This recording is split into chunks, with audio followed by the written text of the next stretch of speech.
Will se recorda de sempre assistir os treinos intensos do elfo, sempre se esgotando até as altas horas, sempre dizendo a si mesmo que ela estava fora de seu alcance, mas não poderia desistir de Eleanor. O elfo continua se martirizando que todos já evoluíram e foram para a torre, e ele é o único que ficou preso 6 anos na academia, sempre sendo chamado de o sem talento de sua espécie. O motivo é porque o garoto não consegue usar magias de ilusões reais. Os elfos têm essa característica de dar forma física às suas ilusões, mas as de Wignaw são apenas ilusões. E o que Lyanna disse é fato, os que sobraram na academia depois de 6 anos são apenas o resto do resto da sobra, inferiores à torre. Então vamos até as garotas falando sobre este mesmo tema. Depois do grande festival mágico, se não for recrutado pela torre, fica ainda mais difícil de subir. Colette acha isso bem esquisito, porque ela é chamada de Miss Perfeita, é a top 1 da academia em tudo que faz. Mas Lyanna sabe que não são nada neste imenso oceano, além de pequenos sapinhos. Ela mesma viu alguém que, no seu primeiro ano, assim como ela, ascendeu a imensidão da torre com tamanha proeza e genialidade. Não era ninguém menos que a mais jovem dos Magia Vender, a Albisvina. Desde aquela época, já sabia que nunca estaria em pé de igualdade com os verdadeiros talentosos. E do outro lado, o Wignaw também sabia sobre isso, e explicou que ele e Eleanor foram criados juntos, logo a mais talentosa dos elfos e a rainha de todos. Eram praticamente irmãos de criação, cresceram juntos e sempre estiveram juntos. Sempre acreditou que poderia estar lá por ela, mas no instante que a garota despertou seus incríveis poderes de maneira tão casual, tendo poder suficiente para criar a imensa Kingswood, foi imediatamente levada pelo alto escalão dos elfos para se tornar uma magia Vender. E desde então, Wignaw continuou treinando e treinando, mas sempre foi rejeitado pelos seus iguais pelas falhas que possuía. Will fica contente em ouvir isso. Sempre soube que tinham algo em comum, afinal de contas, era um elfo incrível e vai proteger ele até conseguir lutar novamente. Voltamos ao outro lado, onde Colette entende que todos ficam se menosprezando em comparação à torre, mas conhece um garoto que continua se esforçando mesmo sendo humilhado dia após dia. Um carinha aí que dizem não ter talento, e se ele ouvisse como estão se torturando agora, daria uma bela risada de tudo isso. Então voltamos para Will, picoteando os inimigos um a um. Eles estavam rodeados de inimigos que valiam mais de 5 créditos, e mesmo assim, Will era capaz de derrotá-los em um piscar de olhos. O Wignaw não compreendia que tipo de treinamento esse garoto passou, que tipo de experiências precisou ter para chegar neste nível. Mas era visível o estado de Will, ele estava cansado e acabado, porque precisava proteger o elfo também. E o mesmo pergunta do porquê não abandona também, afinal todos de sua raça fizeram isso.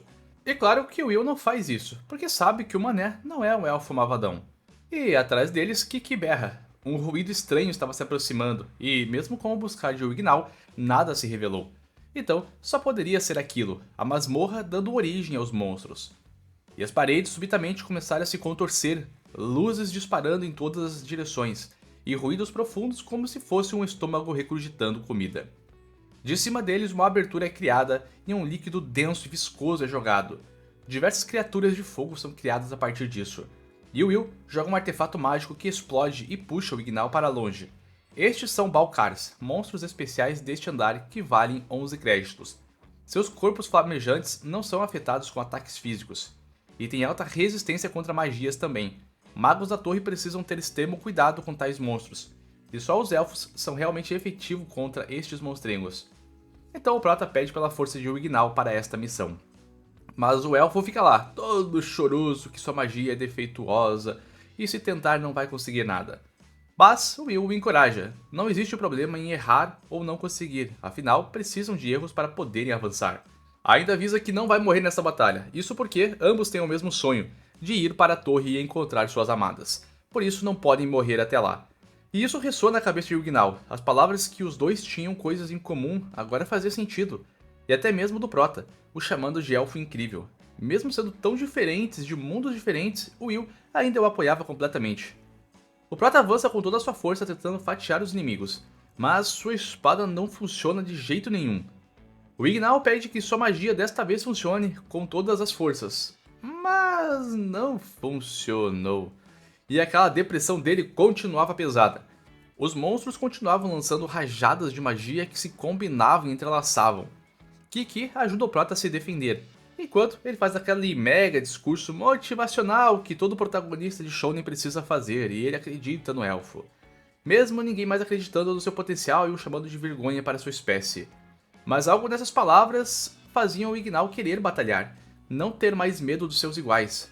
Era a confiança dada por Will. Essa era a única coisa que ele não poderia trair.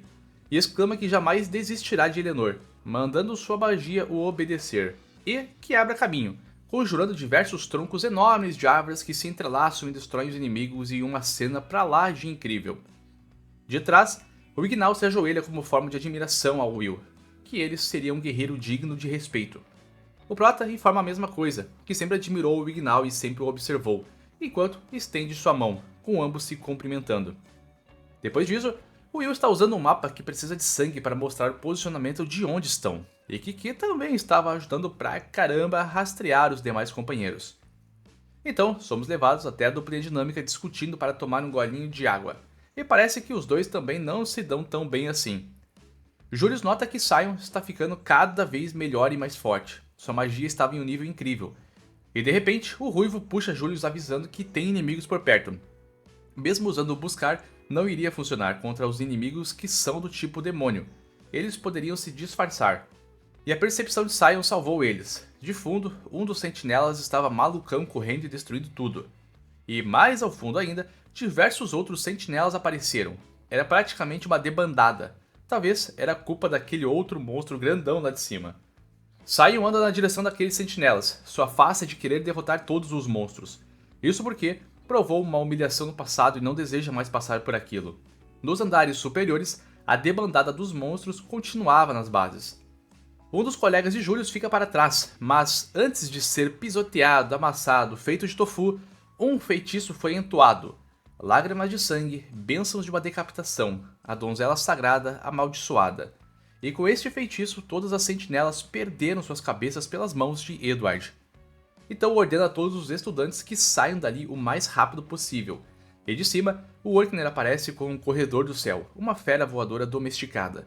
E os dois professores aceleram o máximo para descer os andares e salvarem os demais alunos. Orkner avisa que quase todos fugiram, porque não passaram do 8º andar, exceto por um grupo específico, o de Lyanna.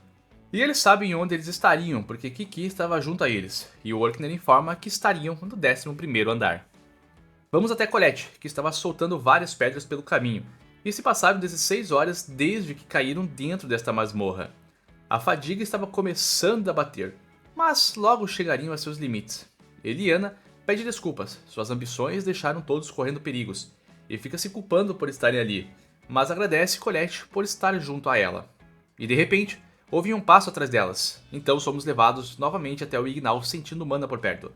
Eram magos, então correm até um campo de batalha em chamas. Sion e Julius acabaram com a maioria dos monstros nesta área, só que ficam preocupados em não encontrarem as garotas ali.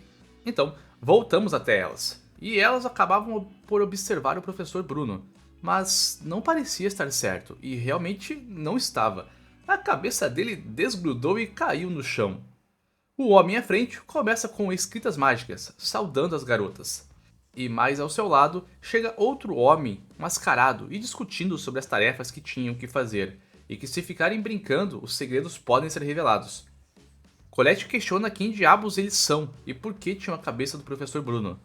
E para uma cena pra lá de bizarra, este ser começa a espremer a própria cabeça e cabum, explodiu ela. E se apresenta, informando que são apenas vilões comuns que vão destruir o falso céu dos Magia Vender. E questiona se as mocinhas não queriam dar suas cabeças a ele. E mandam adeus, enquanto conjura uma magia veloz e cortante. Mas é dissipada em meio ao caminho com a chegada de Will. Os demais conseguiram chegar ali por conta dos rastros de pedras que deixaram para trás e pelo olfato de Kiki. E o impasse começa a entrar entre os estudantes e os vilões. O Prota avança, mas é mandado para longe por um raio negro.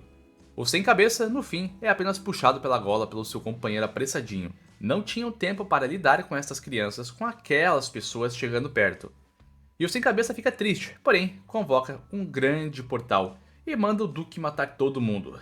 E o mesmo monstro que os atacou no andar de cima reaparece. O monstro que vale 270 pontos de crédito, um Evil Grande Duque.